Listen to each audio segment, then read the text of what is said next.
scripture. It's a sermon. That means that I must have found something cool I thought I was going to read, but instead I wrote a sermon. So here's this scripture. It's from Matthew 2. In the time of King Herod, after Jesus was born in Bethlehem of Judea, wise men from the east came to Jerusalem asking, "Where is the child who has been born King of the Jews? For we observed his star at its rising and have come to pay him homage." When King Herod heard this, he was frightened, and all Jerusalem with him. And calling together all the chief priests and the scribes of the people, he inquired of them where the Messiah was to be born. And they told him, "In Bethlehem of Judea, for so it is written by the prophet. And you, Bethlehem, in the land of Judea, are by no means least among the rulers of Judah. For from you shall come a ruler who is to shepherd my people Israel." Then Herod secretly called for the wise men and learned from them the exact time when the star had appeared. Then he sent them to Bethlehem, saying, "Go and search diligently for the child. And when you found him, bring me word so that I may go also and pay him homage." When they had heard the king, they set out, and there ahead of them went the star that they had seen at its rising, until it stopped over the place where the child was. When they saw that the star had stopped, they were overwhelmed with joy. On entering the house, they saw the child with Mary, his mother, and they knelt down and paid him homage. Then, opening their treasure chests, they offered him gifts of gold, frankincense, and myrrh. And having been warned in a dream not to return to Herod, they left for their own country by another road. The word of the Lord. I cannot resist the frog game on the boardwalk. Do you know that one? You pay, let's say, $20 nowadays, right, for a handful and a half of these green frogs made out of some kind of plastic that dates back to the 60s when the game was first invented. These are the same frogs I am certain that my parents played with in this same game on the New Jersey boardwalk when they were in high school. The frogs are speckled. I'm waiting for someone to nod their head like you know what the game is that I'm talking about. You don't. Wow. I'm going to get more into it then. The frogs are speckled with black patches that I choose intentionally not to think about. I love this game so much with its potential health hazards that I have introduced my grandchildren, who also look forward to playing it with me. The speckled, black speckled, aged green plastic, some kind of plastic frogs come with a mallet. Anyone now?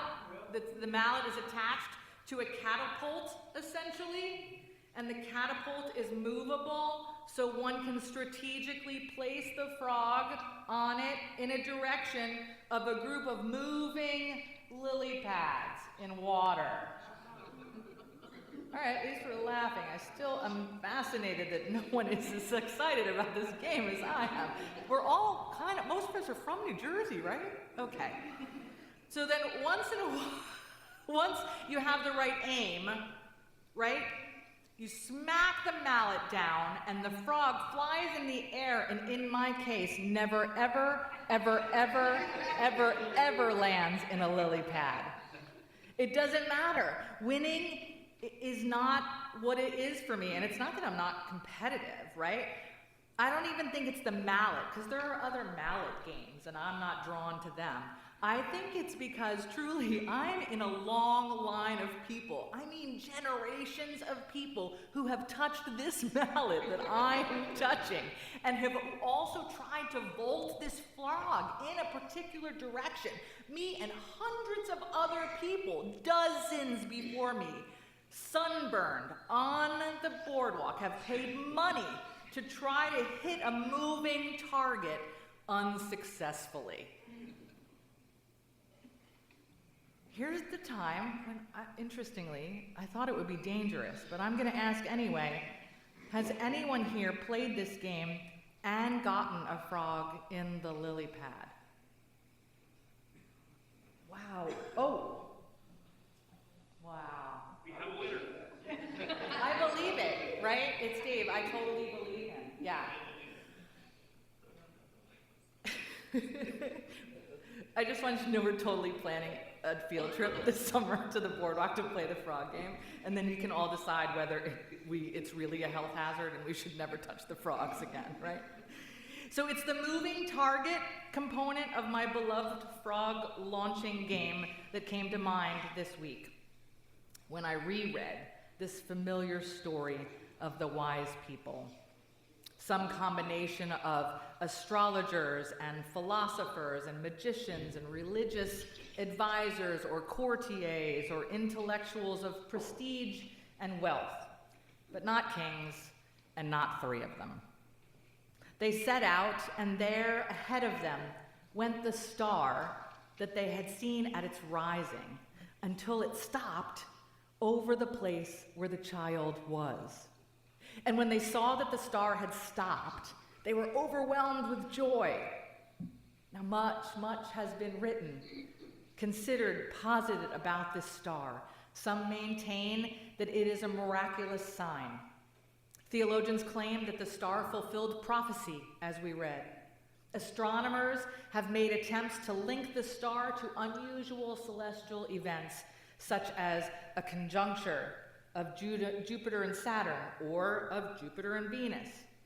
Perhaps it was a comet or a supernova, and many scholars do not consider the story to be describing a historical event, but rather a work of fiction informed by religious faith that was added later. Now, as it was, Matthew's gospel is dated somewhere around 85 or 90. Now, although I do enjoy reading scholars and commentators, my favorite reading of Scripture is simply to enjoy the words as given to us. I like to walk into a story assuming that these characters are life-size, and they want us to interact with them. They want us to participate in the story. The Magi, for me, embodied what Eugene Peterson calls a long obedience in the same direction. 25 years ago, Peterson wrote a book by that title, asserting that it's the only instruction that we need for following Jesus. Continue a long obedience in the same direction. Being a disciple, right, a learner, is living a long obedience in the same direction. Now, the phrase doesn't come from Peterson. It's a Nietzsche phrase, who believed that this type of living, this type of discipline or consistency, led to a life worth living.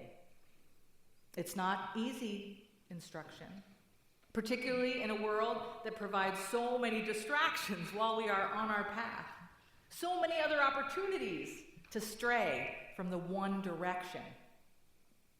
The Magi were en route for years, following a star that rose ahead of them in the east, a long obedience in the same direction.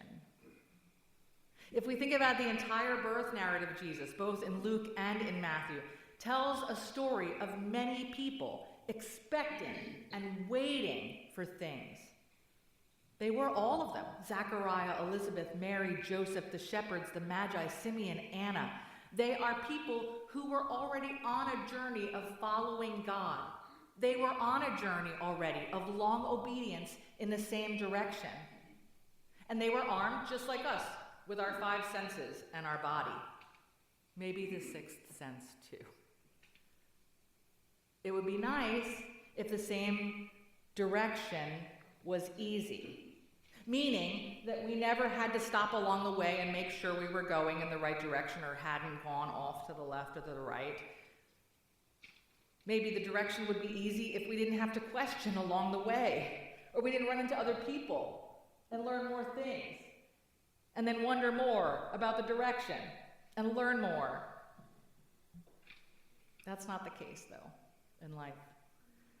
Sometimes this long obedience feels like trying to aim the frog once again. And then maybe this time it'll land in the lily pad. Just this one time, $20 more. Maybe next time. But in the meantime, I will dry off myself or my frog with its black, nasty spots, and try it again. I don't know why that frog game is so not disappointing to me. Like I said, it's not that I'm not competitive. And I also have the ability to be embarrassed and ashamed, and yet I'm not embarrassed or ashamed to admit that I can't get the frog on the lily pad. I just like the chance to take a swing, I guess. It's a chance to try again, right? It's a new summer. I'm newly sunburned. Let's try it again. Every morning, the Magi woke up once again, determined to head in the direction of the star. You have to wonder if they ever got lost. Did they have to turn around? Did it disappoint them, or did they just say, well, tomorrow we'll keep at it again? Because following God is very much a long obedience in the same direction. And so I love this. This is a new tradition for you, but it is not for me. I would like us to engage in a kind of long obedience together this year with the spiritual exercise that I started with the children. The ushers have a basket of stars for each of you. In the bottom of the basket, there's little magnets. So if you want to put it on your star, I was giving you adults options of where you might like to keep your star. And so you can grab a star and a magnet, and we'll share briefly. I encourage you to share with your friends what you have. There is no trading. And there is no putting it back and getting another one. You get what you get. Some years I've gotten a really bad star, and I've lived to tell the tale. It's okay, next year you'll get another, right? So pick a star. Here come the ushers. Charlie's going to play some music for us.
do think that these words can be a particular guide to us together, right? It can be an exercise that we can do as a community of faith.